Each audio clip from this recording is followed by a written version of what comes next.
mulimu tugende mas kati kasitena air testing ku mmundu ezaali munda ng'emmundu z'amaanyi kati ate n'ekirala bwe bakola surveillance ng'abasirikale abali munda baki bangi ebiseera ebisinga mu style of fighting ya Museveni tatera nnyo kwagala kutta unnecessarily kubanga n'abajaasi bali betwalananga nabo yababaliriranga era yatugambanga mujjukire abo nabo bannayuganda bannammwe era okubeera mu magye gali nabo banoonya kyakulya nga boolaba omusomesa boolaba kiso temuba humiliatinga nnyo kuba yakimanya nti balimu bavubuka bato era nga bwe tulwanyisa emmundu z'abali ze baleeta nabo bennyini era tulowooza nti mu magye bonna abalimu nti bali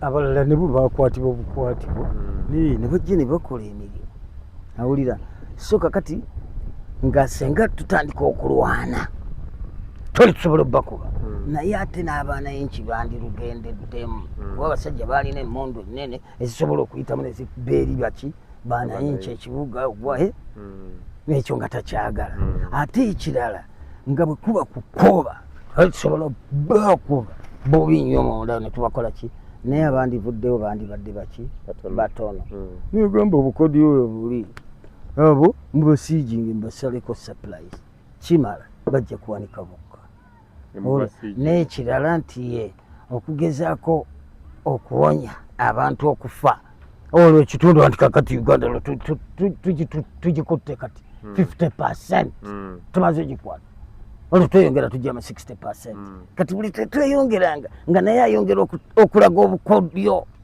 obw'ekikugu obulaga nti omusajja ono kyaliko akitegeera kubanga bw'olaba olutalo olwo ngeri gye lwatambulamu emyaka yonna abantu baafa mu kiseera nga gavumenti ekyalina grip wali wansi mu battlefield olwokubanga abayekera baali bakyazanya hit and run olw'okwagala okusoboka okukuŋŋaanya ebyokulwanyisa naye kasita abayekera baamala okufuna bulungi ebyokulwanyisa ebiwera olw'okufa kw'abasiviliani ne kukendeera era abasiviliani ne batandikira ddala okulaba enjawulo ennene nnyo wakati w'abayekera n'aba gavumenti kati engeri giri abayekera gye bali maze okufuna ekitundu ekinene ekimala abantu batandikanga okudduka nga bagenda mu teritole zaki ez'abayekera kati ate baatuukanga mu teritole nga basangayo system ze batalabangako kubanga olwedde gye tuyita grassroot network leadership network ng'etandise RC1 era taata wange omuto omu ku ba RC1 wabasooka baali bamuyita Samuel Kisitu Masuli Teyo Bika Lwamiggo kale kakati abantu ne batandika okumanya nti Museveni tikyaliko kyekyo kati eri ku external wing abaali batannamutegeera kubanga ye yamanya nwanirira Uganda nwanirira bannayuganda n'asooka concentratinga wano n'atadda mu byeri by'abazungu nga bawulira abayekera abalala ali mu kulwana ate ali eri mu bazungu yagamba eri nansanga binansangawa naye nga maze okunyweza ejje lyange linywedde maze n'enkola yange weeri abantu bagirabeko bategeere era Museveni yagenda okujja okuyingira ekirana mukaaga okuwamba ng'abantu babamalitira ddala okumutegeera emyaka egi n'ekitundu nga bamumanyi bulungi. Leka twogere ku mulamwa ogwatulese nga tuwunzika gwe mulamwa gwe yaliko Ssaabapoliisi wa Uganda tumumanyeeko ki okusobola okumujjukira oyo Kose Odomel yali wanjawulo atya?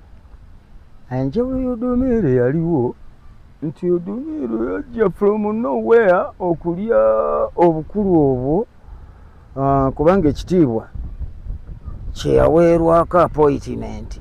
Omanyi waliwo enjawulo wakati wa rank ne appointment naye ekitiibwa kye kyali tekinnamalayo ate nga bazze komandi nga mulimu abamalayo kubanga ebimu ku byafaayo byenzijukira waliwo bannaffe twali tukola nabo abateso baali bamumanyi obulungi, baali bava naye eyo ne bagamba bwe bamuweera obukulu bwa poliisi ne taata we yali akyasavinga mu poliisi.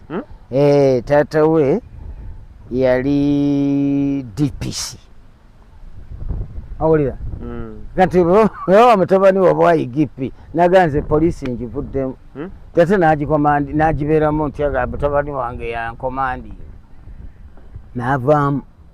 Ekyo kimu ku incidenti zenzijukira ku Odomero. Kati incidenti endala zimu ku zenzijukira ku Odomero obuzibu bwe yafuna muli munda muli mu poliisi mwalimu abamupinga era nzijukira yali Muteeso wene Teeso. Abateeso tubaagala nnyo mu poliisi. Bagitegeera baali bagisoma bonna Abateeso we bali bonna. Kati ate kati mu kugona omulembe tewali kitongole ky'ogamba nti kirimu lino ggwanga lyokka likidominatinze. Obadde kyambuulira nti bamupinga nnyo nti naye kakati incident eyokubiri yali munda mu poliisi omwo mwennyini. Odomero oyo yajja n'afuna obupinzaani mu poliisi omwo ng'alina ekiwayi ekimukiririzaamu nga waliwo n'ekiwayi ekyakkirizanga musajja baalinga bamuyita Chris Bakiza.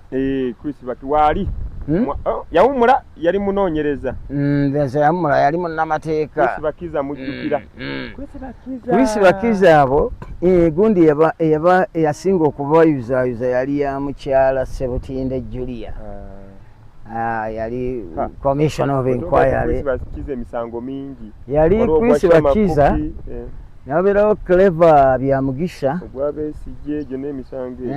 Yabeerawo Chris Kasango. N'abalala. Naye kakati gundi oyo Chris Bakiza ne gurupu ye aba Clever Byamugisha waliwo kati ate omulala Karuhanga ye yali Newton.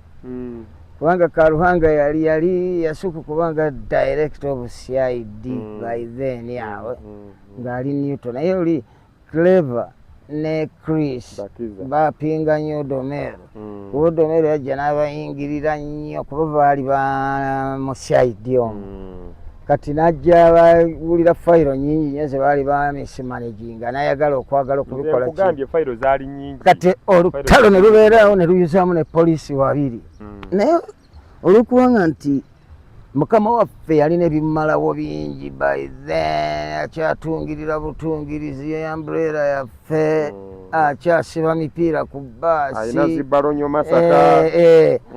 kati poliisi eyo negyekola kazambi mungi nnyo n'atuuka n'ogga naye poliisi eyo senga alina obuyinza nandigijjeewo naye ng'ate buli omu amuwagiraga naye poliisi kati n'agenda Katonda amulabikira n'ateekawo commission of inquiry eya Julia Sebutinde yeyasobola poliisi eyo kuba poliisi eyo twamerekana nayo nnyo nga tuli mu lubiri awo. Poliisi okuva dda ya bulabe mu nnyo kati poliisi yagenda ne bateekawo ekitongole nga bakiyita anti-robbery. Kumba ate baali baleese oba pro-robbery. Abasajja abasooka okubeeramu mwalimu abasajja sijja kuboogera n'amaanyi era gangoogere kuba byaliwo amanyika boyugibo donkara abasajja abo bategedde abo ne tugenda tumerekana nabo. Twagendanga okugera okukubagana n'ababbi nga tusangayo basajja abo. Paka one time netukubirako ddala omu munaabo kati waaliwo abaana be baali bakaleeta awo mu poliisi. Waliwo omusajja omu yagezaako nnyo okustreamlininga poliisi. Omusajja oyo yamala oba yagenda namu Interpol baali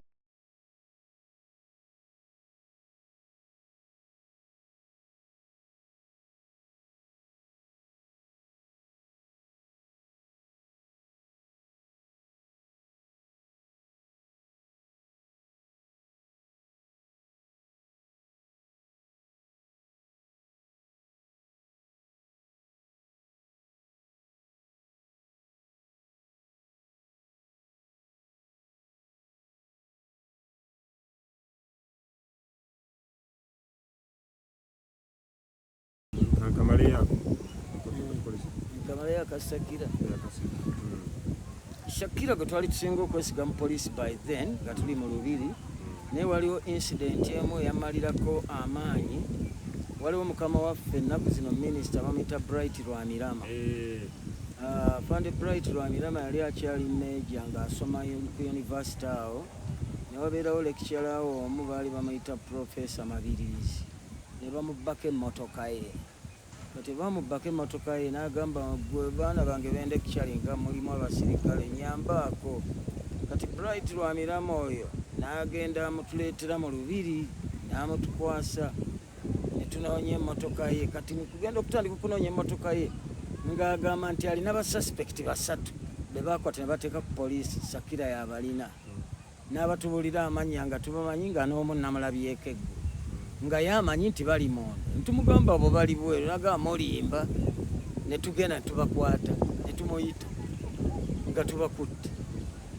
Kati neewuunya enkeera tugenda omuyita ng'emmotoka bagituwadde nga tugibaggyeko. Awo Fande Bright weyeewuunyiza ennyo kuba Sakira naye baali basoma bonna ku university. Awo poliisi we yatandikira giravamu ebituli, ndowooza awo katukomawo tunayongerera ku poliisi eyo tukamaleyo.